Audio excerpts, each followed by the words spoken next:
All WhatsApp broadcast in one place. Hi everyone, I'm here to assist you today. Without any delay, let's jump right in.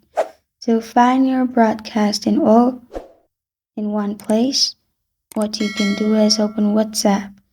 Make sure you're logged into your account. After you're logged into your account, click on three dots at the top right corner of your screen. In here, you will find option for broadcast list.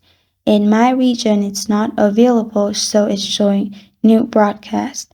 But if there is update in your region, you will find broadcast list instead of new broadcast. You can click on it and you'll find all your broadcast in one place.